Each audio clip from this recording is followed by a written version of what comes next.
Il faut que la parole de Dieu descende dans le cœur. Et quand elle descend dans le cœur, elle donne la vie à notre être entier. Je voulais vous lire un verset dans la première épître de Jean, au chapitre 5. 1 Jean 5, au verset 11. Écoutez bien. Dieu nous a donné la vie éternelle, et cette vie est dans son Fils. Quel est le nom de son Fils? Jésus. Donc Dieu nous a donné la vie éternelle, et cette vie est dans Jésus. Celui qui a le Fils, Jésus, a la vie. Pas n'importe quelle vie, la vie de Dieu. C'est pas la même que la nôtre, hein. La nôtre, notre vie, elle a un commencement, elle a une fin, notre vie physique. Quelle est notre fin? Dieu seul le sait. La vie de Dieu, elle n'a ni commencement ni fin. C'est une vie de résurrection parce que Jésus-Christ était mort et il est maintenant ressuscité. Imaginez que quelqu'un qui est mort, vous le revoyez vivant quelques jours après. Quelqu'un qui est mort, il a été déclaré mort, il est resté 3 jours dans le tombeau. Puis après il ressort vivant et tu le rencontres. Quel effet ça te fait? Les disciples avaient vu Jésus cloué sur la croix, ils l'avaient vu mort, ils l'avaient vu enterré, on avait roulé une grosse pierre devant, et quand les femmes sont venues au petit matin, eh bien elles ont vu un ange qui avait roulé la pierre et l'ange était assis dessus.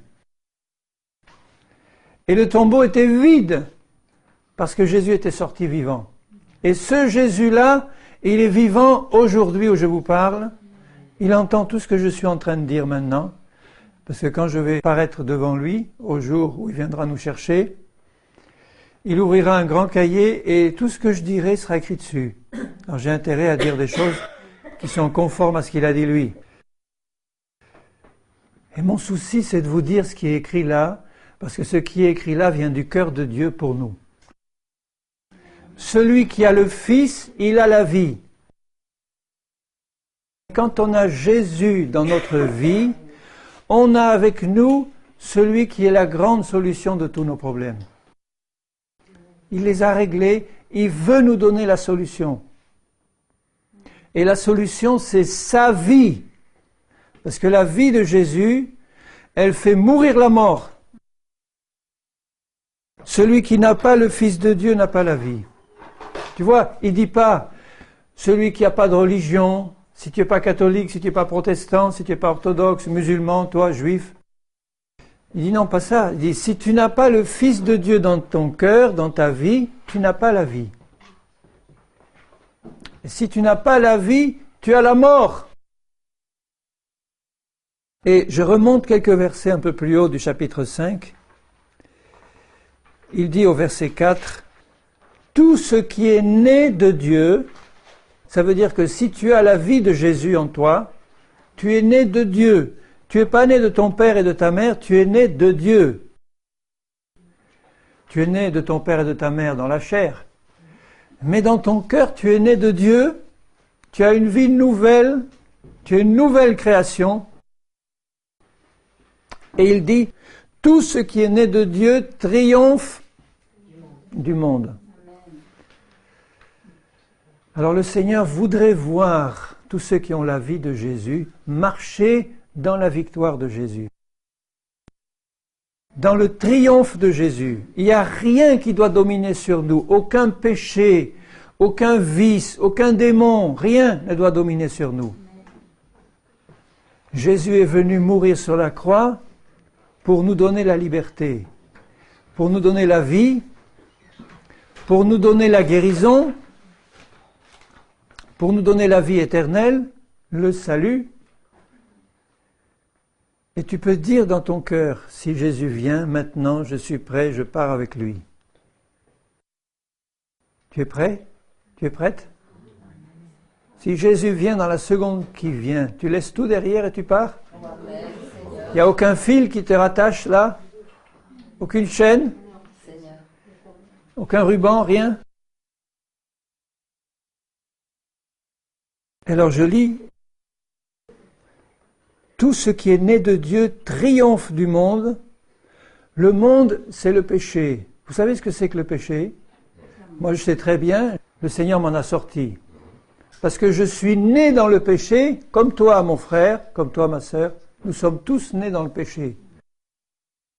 Il n'y en a pas un seul qui peut dire, moi, je suis au-dessus des autres.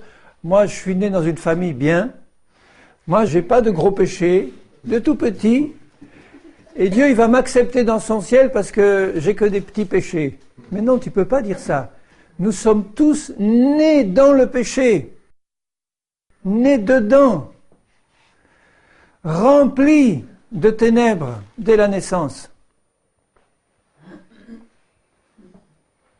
Et quand nous grandissons, tout ce péché qui est dedans, il sort, il se manifeste.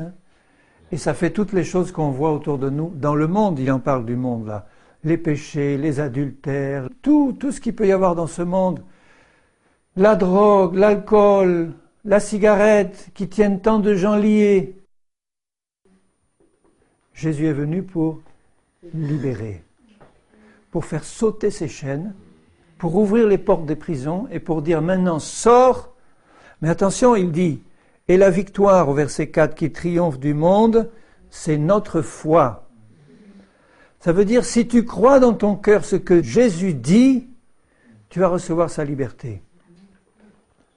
Il est déjà mort pour toi, il est ressuscité pour toi, il a tout préparé pour toi, et il dit, si tu veux prendre ce que je te donne, il faut que tu crois.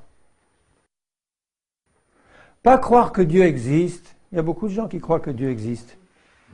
Si je leur parle dans la rue, je suis sûr qu'en parlant à la plupart des gens dans la rue, je dis, tu crois qu'il y a quelque chose derrière ou quelqu'un derrière ou que Dieu existe?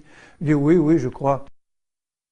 Mais ça ne les sauve pas, ils vont en enfer quand même, tout en croyant en Dieu. Le diable croit en Dieu, vous savez. Les démons croient tous en Dieu. Et ils tremblent, parce qu'ils savent où ils vont aller. Donc ce n'est pas croire en Dieu qui compte, c'est avoir la vie de Jésus, là, dans son cœur et dans sa vie. Et pour avoir la vie de Jésus, il faut se reconnaître pécheur. Il faut dire, Seigneur, je reconnais que je suis né dans le péché. Non pas dire, oh oui, je suis comme tous les autres, Seigneur. Non, je suis né dans le péché. Et en plus, j'ai pratiqué moi-même toutes sortes de péchés, Seigneur. Et c'est avec tout ça que je viens devant toi pour te demander pardon au nom de Jésus qui est mort pour moi.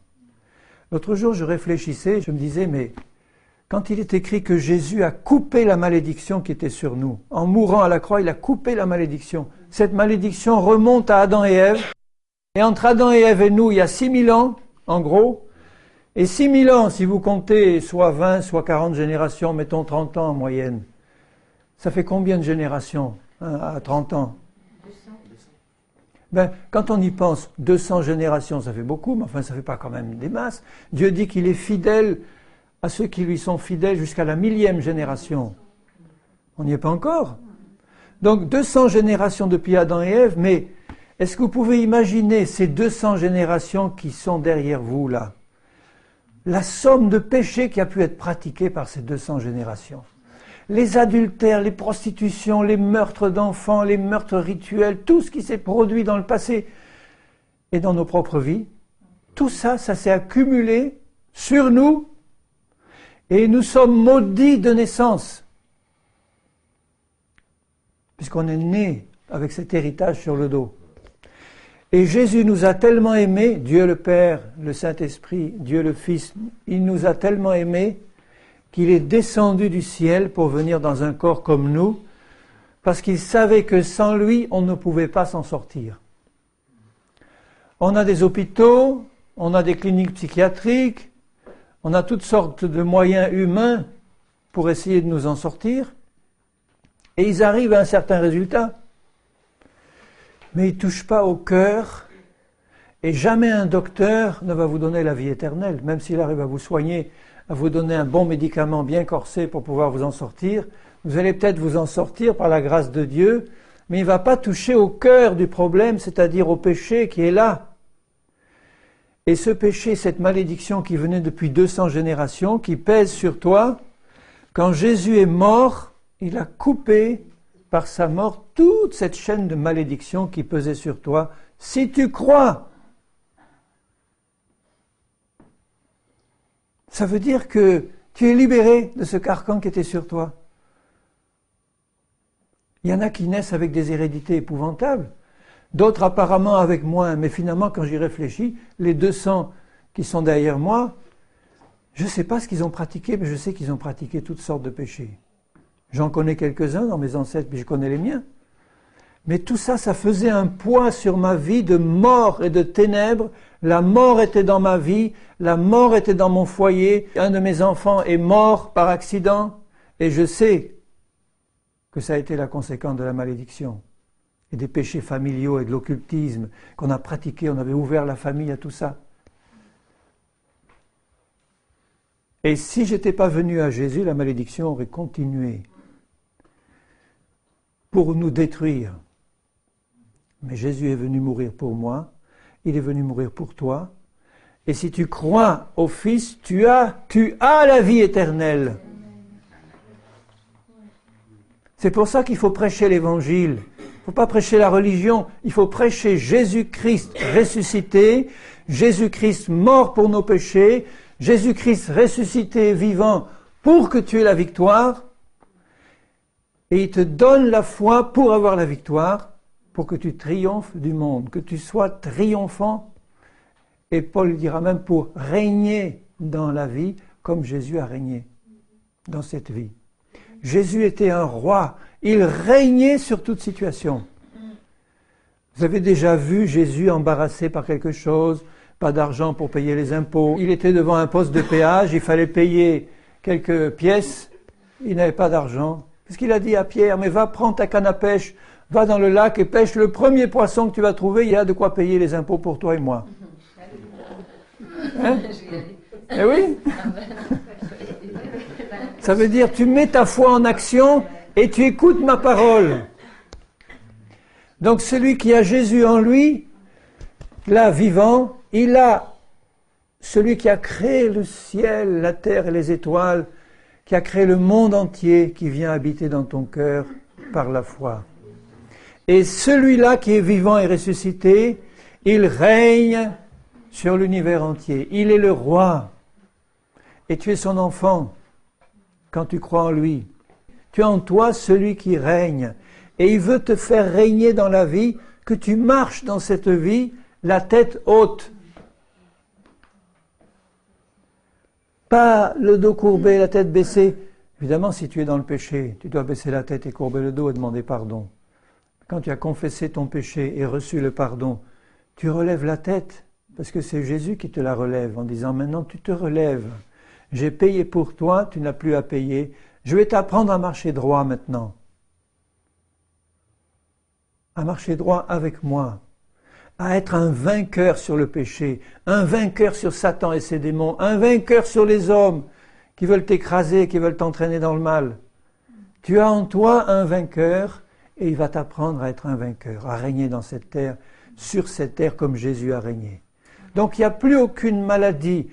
Il n'est jamais dit que les chrétiens doivent jamais être malades, ou que les chrétiens, en venant à Christ, vont automatiquement avoir tous leurs liens coupés, simplement parce qu'ils deviennent chrétiens, mais tu as en Christ la certitude que si tu crois, tu as en toi celui qui a vaincu, qui a porté sur lui à la croix. Il a porté tes péchés, il a porté tes iniquités, il a porté ta malédiction, il a porté tes maladies, il a porté tes infirmités. Il a porté tout ça sur lui pour que toi tu sois libre.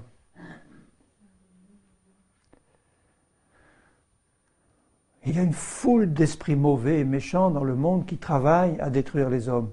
Leur chef s'appelle Satan. Ils ont tous été vaincus à la croix quand Jésus est mort. Mais les hommes ne le savent pas. Même les chrétiens, beaucoup ne le savent pas. Ils continuent à craindre. Quelquefois, je parle avec des chrétiens, et puis il m'arrive de mentionner le combat spirituel, Satan, les démons. Oh, n'en parle pas. Ah non, non, pas ça. Ou bien tu vois des démons partout, toi. Mais non, je vois Jésus partout, le grand vainqueur partout, et il nous apprend à marcher comme lui. Et quand Jésus était en présence d'un démon, eh bien, il le chassait avec puissance. Il veut nous apprendre à marcher comme ça, avec son esprit d'amour, d'humilité et d'obéissance. Dans Matthieu, il est écrit au chapitre 8, quand Jésus a commencé son ministère sur la terre, il a passé 30 ans comme charpentier. Enfin, la petite enfance, n'en parlons pas, mais dans une bonne vingtaine d'années comme charpentier. Et puis quand il a eu vers 30 ans, Dieu, son Père Céleste, lui a dit « Laisse là tes outils, ton tablier, tout, et va maintenant annoncer ma parole. » Et il est parti, pendant 3 ans et demi, il a annoncé l'Évangile, la bonne nouvelle, et puis il est mort sur une croix, il est ressuscité maintenant, il est à la droite de Dieu, il intercède pour nous, il veut se manifester, il veut se révéler à son Église, il veut la préparer à sa venue prochaine parce que Jésus vient bientôt enlever l'Église, enlever ceux qui l'attendent pour leur éviter tout ce qui va arriver. Et quand Jésus a commencé son ministère sur la terre, ça a été une suite ininterrompue de prodiges et de miracles formidables par la puissance du Saint-Esprit. Déjà dans Matthieu 8, au début de Matthieu 8, il y a un lépreux qui se prosterne devant lui en lui disant « Seigneur, si tu veux, tu peux me rendre pur. » Parce qu'un lépreux, c'était l'impur complet. Personne ne pouvait l'approcher, il pouvait s'approcher de personne. La lèpre, c'est un symbole du péché. Et ce pauvre lépreux était là, il ne pouvait même pas s'approcher de Jésus, ni le toucher. C'est Jésus qui a étendu sa main et qui l'a touché. Vous vous rendez compte, toucher un lépreux, c'était interdit même par la loi des Juifs.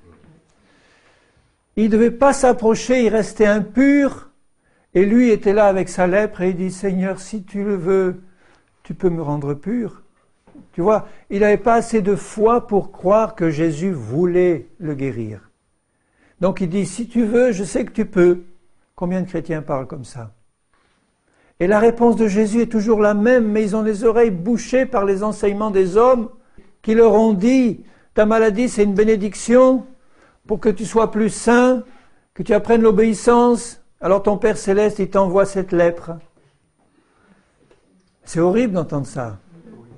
Alors que Jésus est venu, et la première des choses qu'il fait en voyant ce lépreux, c'est ému de compassion, il lui dit « Je le veux, sois guéri. » Il l'a touché, et quand Jésus touche quelqu'un, ça fait quelque chose.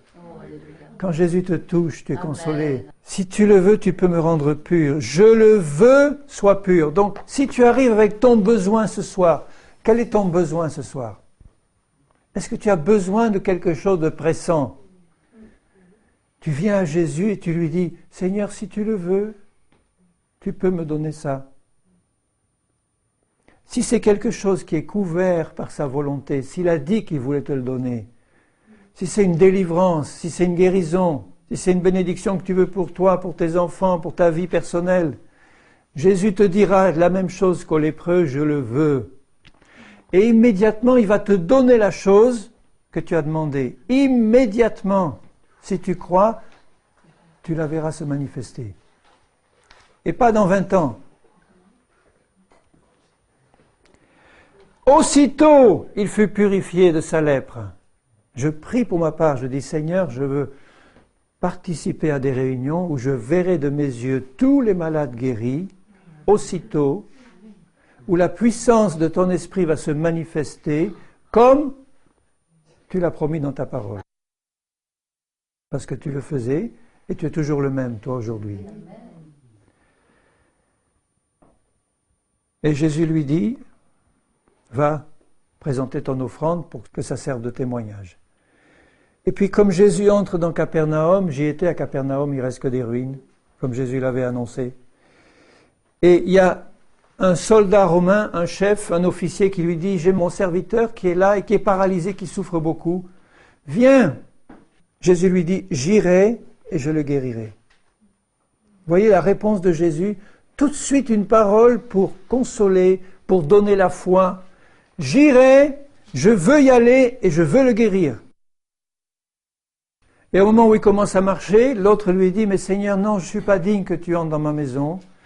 Dis seulement une parole à distance et je sais qu'il va être guéri. » Et Jésus est étonné de sa foi et dit « C'est formidable cette foi. Même en Israël, je n'ai pas vu des Juifs qui avaient une foi pareille. Il faut que ce soit un étranger, un Romain, qui vienne vous donner à vous les Juifs cette leçon de foi. » Et Jésus lui dit « Va, qu'il te soit fait comme tu l'as dit. » Et à l'instant, son serviteur a été guéri. Ça ne traîne pas avec Jésus. Pourquoi est-ce que ça traîne pour nous? Moi, je n'ai que 2 explications. Il n'y en a pas 36, c'est pas difficile. La première, c'est par ignorance, parce que la parole de Dieu n'est pas prêchée, on ne la connaît pas, ou elle n'est pas lue. Donc, s'il y a de l'ignorance, on ne peut pas avoir la foi. Puis la deuxième, c'est l'incrédulité. Elle est prêchée, elle est entendue, mais il y a une telle atmosphère d'incrédulité dans l'Église de Jésus aujourd'hui que la parole est mélangée à autre chose, elle ne produit plus la foi, et les chrétiens ne croient plus parce qu'ils se sont laissés contaminer par l'esprit du monde qui ne croit pas. Et là, dans ces 2 passages, on parle de guérison. Mais aujourd'hui, quand vous parlez de guérison à des chrétiens, on se confie en Dieu qui va agir par les médecins, parce que Dieu a donné l'intelligence aux hommes, ils ont créé de beaux hôpitaux, ils ont envoyé des hommes faire des études approfondies, 7 ans, 8 ans, 9 ans. Donc on va prier le Seigneur de bénir le doigt du chirurgien ou la main du chirurgien, on va prier le Seigneur de bénir le médecin pour faire une bonne ordonnance. Pourquoi est-ce que c'est comme ça? C'est par incrédulité, parce qu'on n'a pas compris que la guérison de l'homme est comprise dans le sacrifice de Jésus à la croix. Amen. Il y a des choses qui ne sont pas comprises, je veux dire immédiatement dans le sacrifice de Jésus à la croix. Tout est compris de manière globale dans le sacrifice de Jésus. Mais je veux dire, quand il a porté sur lui nos maladies et nos infirmités, comme nos péchés, c'était directement dans le sacrifice de la croix. C'était inclus là-dedans. Tout le reste, c'est indirect, sont des bénédictions indirectes qui nous sont données par la foi en Jésus. Mais là, quand Jésus est mort, il a porté sur lui nos péchés, nos maladies, nos infirmités, qu'elles soient physiques, qu'elles soient spirituelles ou autres. Il a tout porté sur lui pour que tout ça soit englouti dans sa mort, pour que quand il ressuscite, tu sois libre. Et il le dit un peu plus loin, au verset 14, quand il rentre dans la maison de Pierre, il voit la belle-mère de Pierre couchée, ayant une forte fièvre.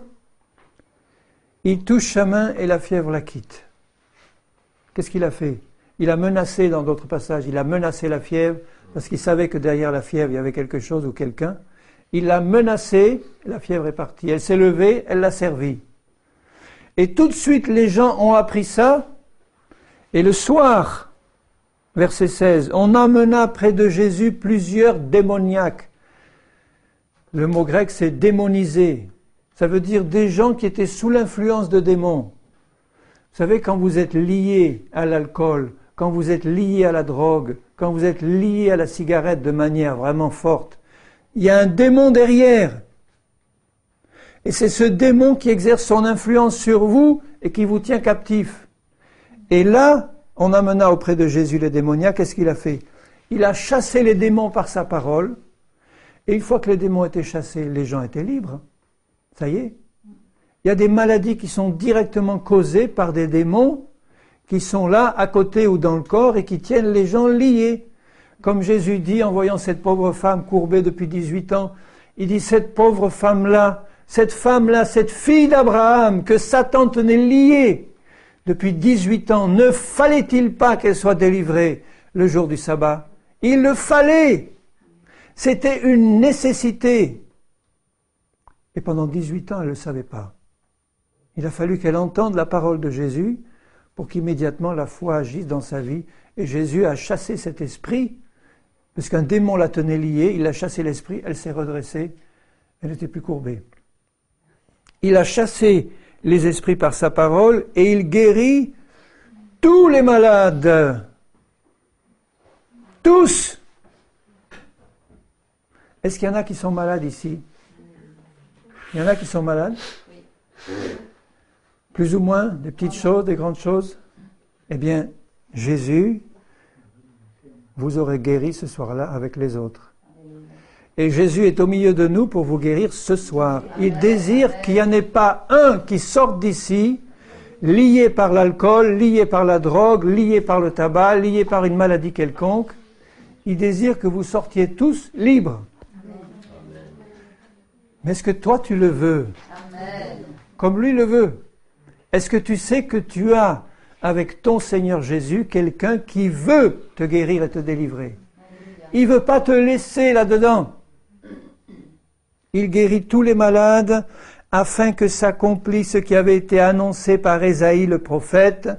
Il fallait, c'était le mot important, il fallait que ça s'accomplisse. Donc il y a une nécessité absolue que tu sois guéri dans le cœur de Jésus. Une nécessité absolue que tu sois délivré.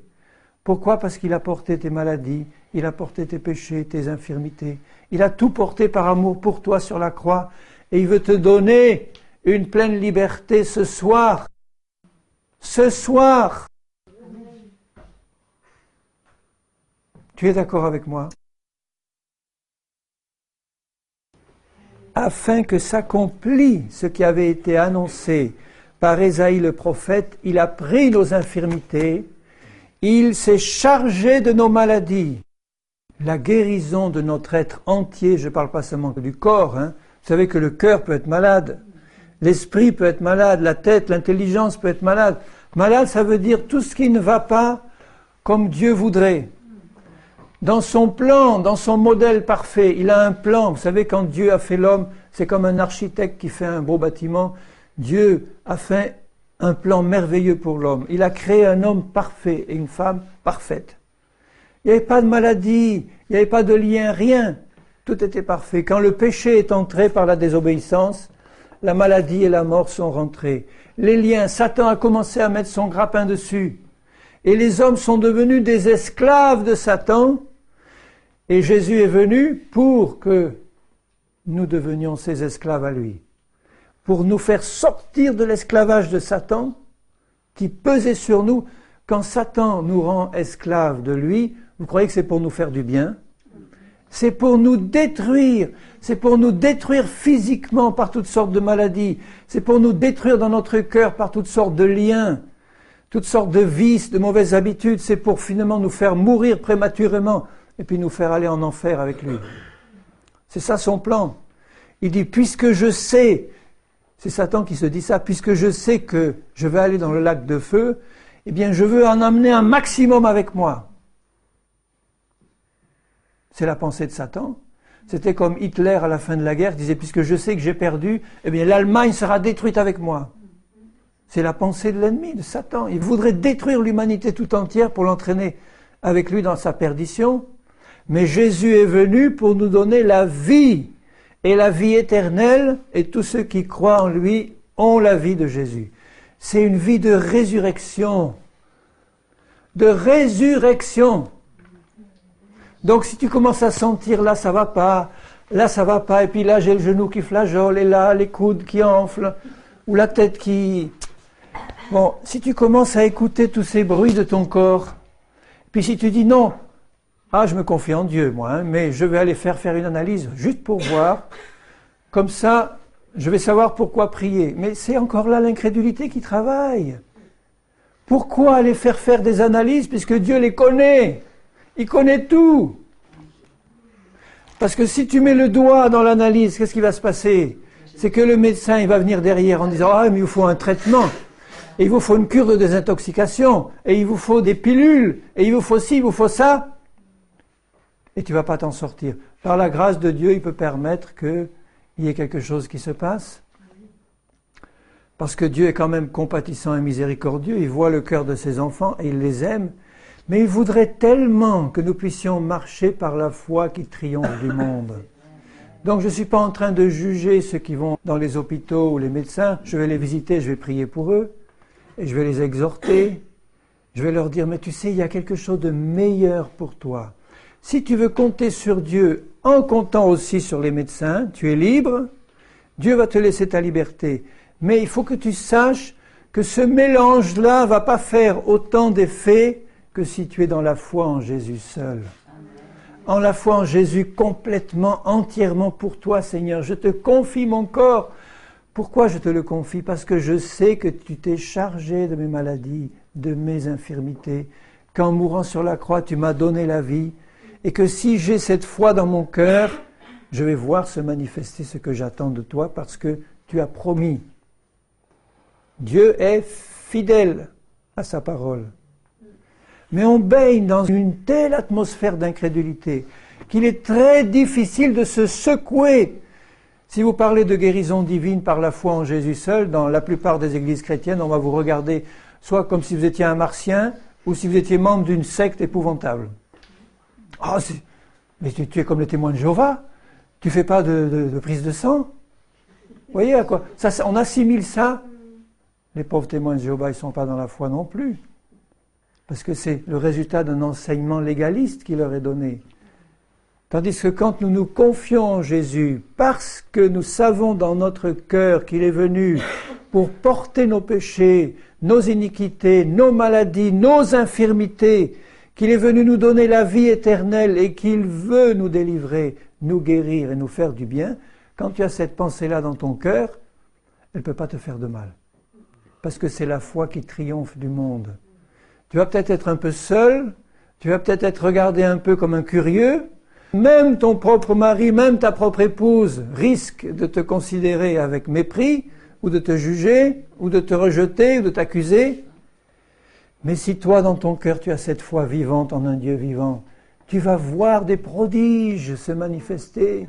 Et les prodiges de Dieu, ils sont merveilleux. Il fait tout à merveille, bien mieux qu'un chirurgien ou un médecin pourrait le faire.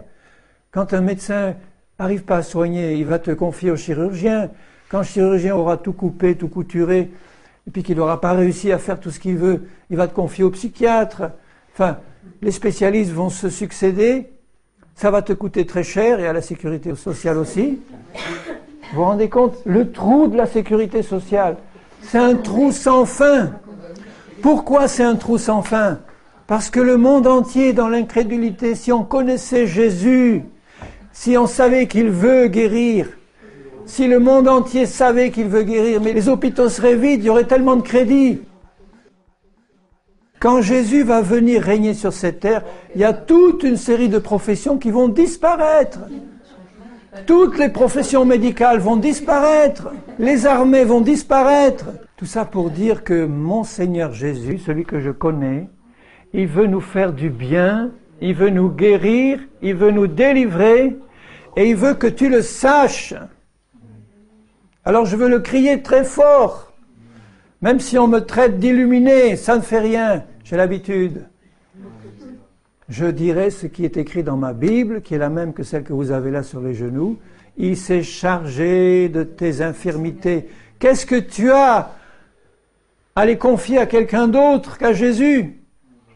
Mon bien-aimé frère, ma bien-aimée sœur, confie-lui tes infirmités, mais abandonne-lui complètement. Abandonne-lui. Ne ressasse plus que tu es infirme, que tu es malade et que tu as ta maladie qui revient, tes symptômes. Il y a des chrétiens qui vivent constamment avec ça. J'ai un jour visité une brave sœur âgée, elle devait avoir dans les 75 ans. Elle était constamment malade. Et puis j'ai entrevu son armoire dans son salon, mais c'était une pharmacie. Du plafond au plancher, c'était une pharmacie, la pauvre. Elle ne pouvait pas imaginer de pouvoir vivre un instant sans prendre des médicaments. Elle était liée jusqu'au cou. Et puis avec tous les effets secondaires, des dizaines et des dizaines de pilules, de comprimés, elle était complètement liée par toutes sortes d'esprits d'infirmité, de maladies. Et pourtant, eh bien, c'était une chrétienne bien-aimée du Seigneur. Elle ne connaissait pas son Seigneur Jésus comme elle aurait dû le connaître. Alors moi, je vous dis que Jésus veut vous guérir, il veut vous délivrer gratuitement et bien fait. Bien mieux que tous les médecins du monde. Luc, le médecin bien-aimé, il était médecin dans sa profession avant. Mais vous ne le voyez jamais dans les Actes des Apôtres traîner sa petite mallette pour suivre Paul à Éphèse ou ailleurs. Jamais. Il amenait avec lui sa foi et la parole de Dieu. Alléluia. Et quand Paul traversait les contrées d'Asie et de Turquie, il a dit, bien Dieu a permis qu'il se fasse par mes mains toutes sortes de prodiges et de miracles. Et il dit aux Galates, et les miracles qui se sont passés au milieu de vous, est-ce que ça a été le fruit de la prédication de la loi ou de la prédication de la foi? Il prêchait la foi parce qu'il prêchait la parole du Seigneur, et ça enclenchait la foi dans ceux qui écoutaient, et Jésus confirmait par des miracles. C'est ce qu'il voudrait faire ce soir dans ta vie. Vous continuez à lire l'évangile de Matthieu, on ne voit que ça. Jésus guérir instantanément, Jésus délivrer des possédés, Jésus faire du bien à tous ceux qui étaient opprimés, le même Jésus qui vit aujourd'hui. Le même. Est-ce que vous croyez qu'il a changé? Qu'est-ce qui a changé? C'est le cœur des hommes, c'est le cœur de la plupart des membres de l'Église. On a remplacé sa parole par une autre parole, et cette autre parole ne produit pas la foi.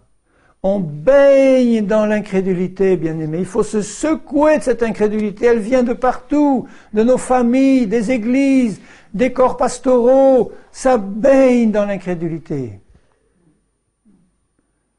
Et on va s'en sortir en disant, mais Dieu est souverain, il fait ce qu'il veut. Oui, il fait ce qu'il veut, mais il ne peut pas faire ce qu'il voudrait faire parce qu'il doit répondre à la foi de ceux qui croient en sa parole. Donc il ne peut pas faire tout ce qu'il voudrait faire parce qu'il se trouve devant un mur d'incrédulité. Et même Jésus à Nazareth ne put faire là aucun miracle à cause de leur incrédulité. C'est le petit Jésus, mais on l'a vu grandir au milieu de nous. Mais qu'est-ce qui lui prend maintenant à venir comme ça? Et on a entendu des grandes choses de lui, c'est vrai, on a entendu parler, mais après tout, on connaît ses frères, ses sœurs, son père, sa mère. C'est Jésus de Nazareth, le charpentier. Et à cause de leur incrédulité, il ne put faire là aucun miracle, si ce n'est qu'il imposa les mains quand même à quelques malades et qu'il les guérit. À cause de leur incrédulité. Et d'où elle vient l'incrédulité? Elle vient d'une parole qui n'est pas la parole de Jésus. Quand on entend la parole de Jésus, la foi vient. Je le veux, sois guéri. Amen. Et si tu reçois ça dans ton cœur, tu le sais que tu es guéri, délivré. Tu le sais que tu n'es plus le même homme, la même femme. Tu le sais que Jésus a pris soin de ton hépatite, de ton cancer, de ta maladie ou de quoi que ce soit que tu as pu avoir dans le passé. Jésus s'en est chargé à la croix. Il veut t'en délivrer complètement. Alors ne crois pas parce que tu es en train de vieillir que c'est normal que tu deviennes malade parce que tu es vieux ou un peu plus vieux qu'avant. Et qu'avec l'âge, il doit venir les lumbagos, les courbatures, les machins. Non, Jésus veut que tu sois en pleine forme jusqu'au dernier jour. Comme ce cher frère Smith Wigglesworth qui est mort à 87 ans, je crois, 87, et qui est mort debout en parlant à quelqu'un, en pleine forme, jusqu'au dernier jour. Il était là à l'enterrement d'un cher frère âgé qu'il avait connu, et puis en parlant avec quelqu'un, hop, Dieu a enlevé son esprit, il est parti, et sa chair est restée là en bas. Il est parti en pleine santé, en pleine forme. Et il disait à 87 ans, je continue à prêcher, mais ces jeunes pasteurs qui viennent maintenant, ils sont fatigués. Ils ne peuvent plus prêcher 3 fois par jour comme je le faisais. Smith Wigglesworth, 87 ans. Je dis, Seigneur, c'est des modèles qu'il faut suivre, parce que son modèle, c'était Jésus.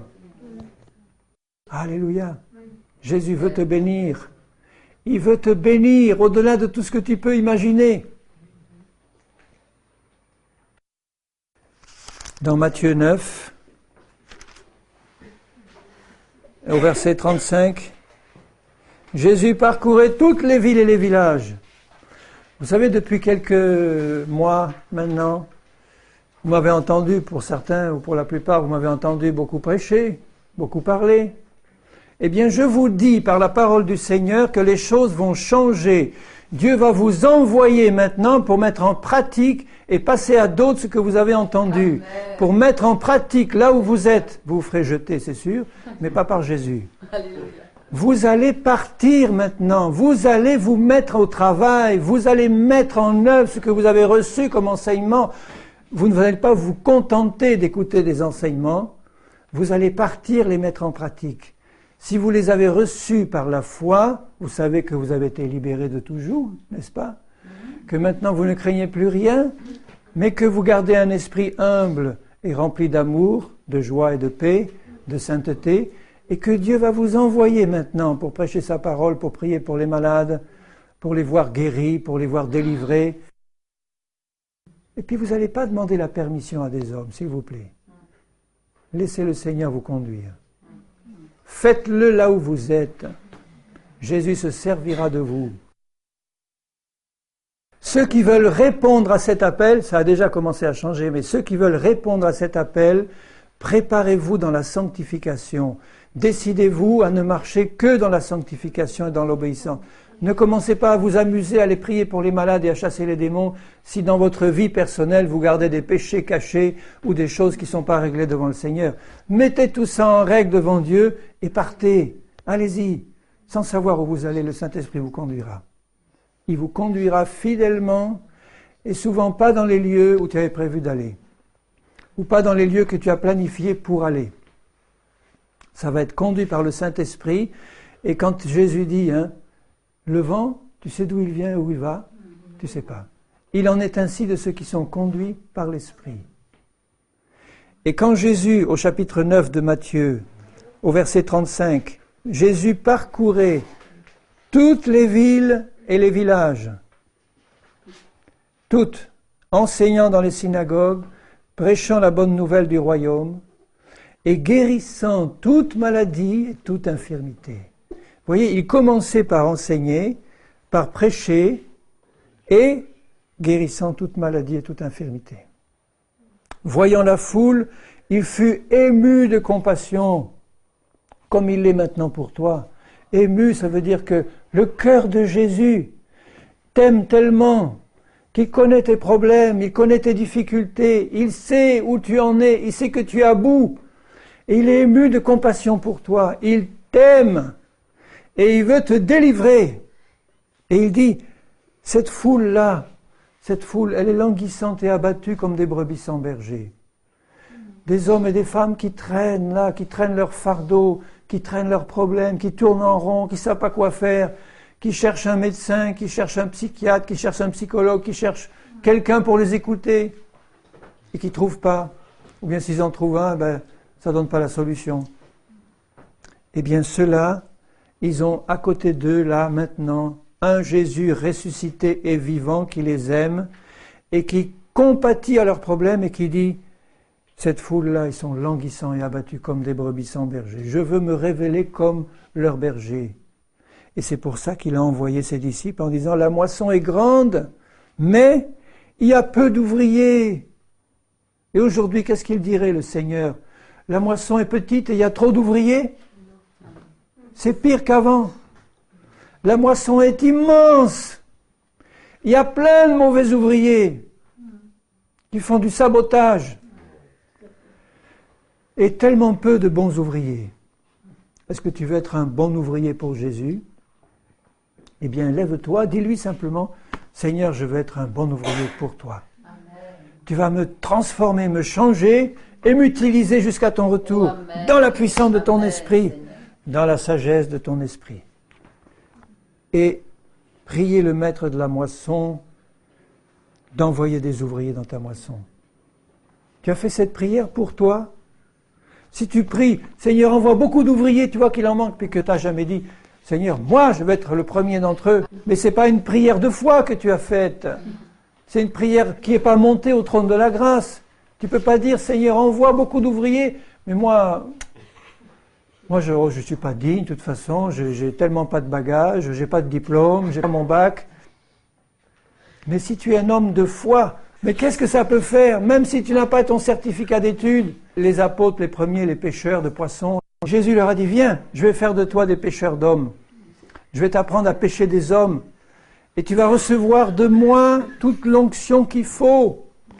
Tout ce qu'il te faut, tu vas le recevoir de Jésus. En fait, tu l'as déjà. Tu l'as déjà. Amen. Tu as déjà les dons que Dieu t'a donnés, tu les as déjà. Quand Jésus dit « Je vous donne toute autorité sur toute la puissance du malin », vous marcherez sur les serpents et les scorpions et sur toute la puissance de l'ennemi et rien ne pourra vous nuire. À qui il a donné cette promesse? Aux 12 du début seulement? Non. À qui il a dit dans Marc 16, voilà les signes et les miracles qui accompagneront ceux qui auront cru. En mon nom, ils chasseront les démons. En mon nom, ils imposeront les mains aux malades et les malades seront guéris.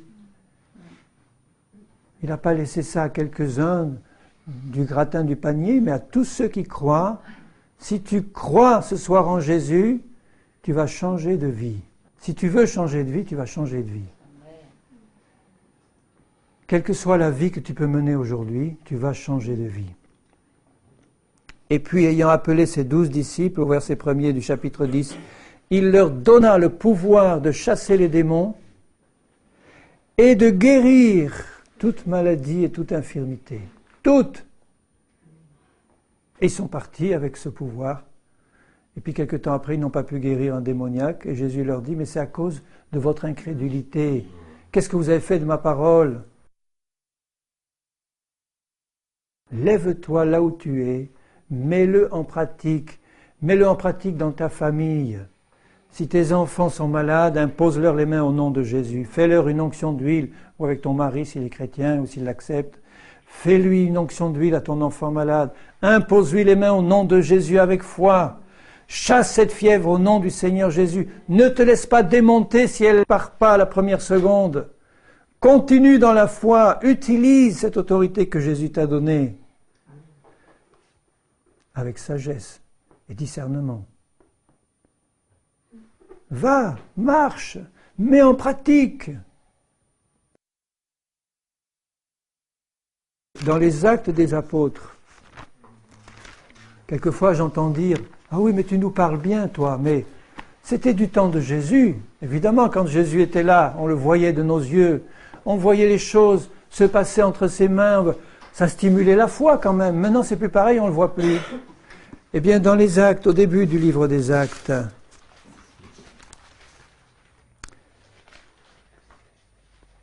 au chapitre 5, ça a commencé par les apôtres, au verset 12. Beaucoup de miracles et de prodiges se faisaient au milieu du peuple par les mains des apôtres. Après, ça a été par les mains de Philippe et d'Étienne et puis d'autres, puis de tous ceux qui croyaient.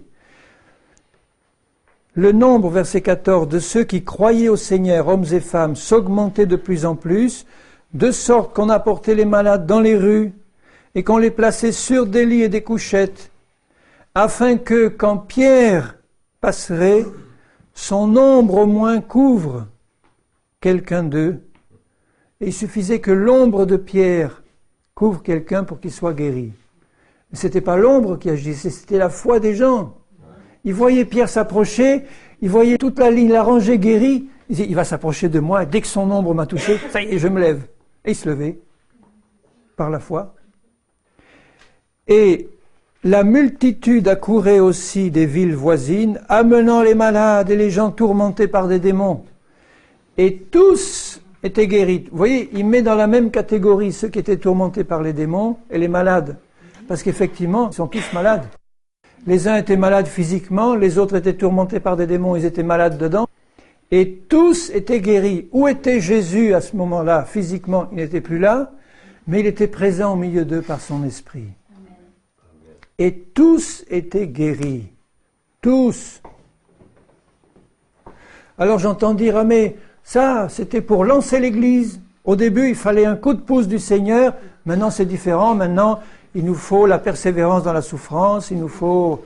Alors, il fallait au début de l'Église que le Seigneur donne un grand coup de prodiges et de miracles pour faire démarrer l'Église, mais après, on n'en a plus besoin. Maintenant, on n'a plus besoin de miracles. Maintenant, ce qu'il nous faut, c'est la foi, simplement en Dieu, en Jésus. La persévérance dans la foi. C'est ce que les incrédules disent dans l'Église, hein. Mais si tu as un cancer qui te ronge, tu vas pas avoir besoin de Jésus? Plutôt que de la chimiothérapie qui va te faire tomber tous tes cheveux et puis te provoquer ces conséquences épouvantables qu'on connaît. Ça serait pas mieux de se confier entièrement en Jésus, sans médecin, sans médecine, le laisser agir avec puissance par la foi. Je ne conseillerais jamais à quelqu'un de se priver de médecin si je vois qu'il est dans l'incrédulité. Je dirais, attends, continue à prendre tes pilules avant que je t'enseigne. Je vais t'enseigner d'abord la parole. Tu vas bien écouter et ça va stimuler en toi la foi et tu vas comprendre après que tu peux te passer tes pilules. Et tous étaient guéris. Et 40 ans après, dans le dernier chapitre des Actes, le dernier chapitre 28, c'était bien longtemps après le début de l'Église, quand Paul, après avoir échappé au naufrage, arrive dans cette petite île de Malte, c'était au moins 40 ans après la Pentecôte. Au verset 7, il y avait dans les environs des terres appartenant au principal personnage de l'île nommé Publius, qui nous reçut et nous logea pendant 3 jours de la manière la plus amicale. Le père de Publius était au lit, malade de fièvre et de dysenterie. Paul, s'étant rendu vers lui, pria, lui imposa les mains et le guérit. Moi, j'admire la simplicité évangélique de la manière dont les choses se passaient. Il a posé les mains, il est guéri. Hop. Et puis, là-dessus, ça a dû se savoir, vers les autres malades de l'île. Pour moi, quand il dit les autres malades, c'est tous les autres. Les autres malades. Il y a quelqu'un qui guérit les maladies, là. Il y a quelqu'un qui nous vient là du continent et puis il se passe des choses extraordinaires. Venez l'écouter, venez voir. Tous les malades sont venus et ils furent guéris. Tous guéris. Tous les malades d'une île complète. Combien de temps ça a duré? Sans doute que maintenant vous iriez à Malte, vous verriez l'île couverte de malades. Ça a duré tant que la puissance de Dieu se manifestait par cet instrument qui était rempli de foi et du Saint-Esprit, qui était Paul. Et Dieu veut que nous soyons ces instruments-là partout où nous passons. Le jour où l'Église fidèle va être enlevée, l'Église des vainqueurs va être enlevée, l'épouse de Jésus va être enlevée, tous ceux qui ont vraiment la foi et le Saint-Esprit vont être enlevés. Il ne va rester que tous ceux qui étaient dans l'incrédulité, dans la tiédeur. Ils vont se réveiller à ce moment-là, mais il sera trop tard. Tu ne veux pas te réveiller avant, et puis partir comme ça, conduit par le Saint-Esprit, en disant, Seigneur, dans le nombre de jours qui me reste à vivre, ou jusqu'à ton retour, je veux être rempli de foi et du Saint-Esprit, annoncer ta parole et manifester les œuvres de Jésus, parce que je me suis entièrement donné à toi de tout mon cœur et que je t'appartiens. Et que tu as fait en moi ce travail. Et tous étaient guéris. T-O-U-S. Tous, ça veut dire tous. Donc toi aussi. Alors je vais arrêter de prêcher. J'avais préparé quelque chose de formidable, puis le Seigneur a conduit de manière différente.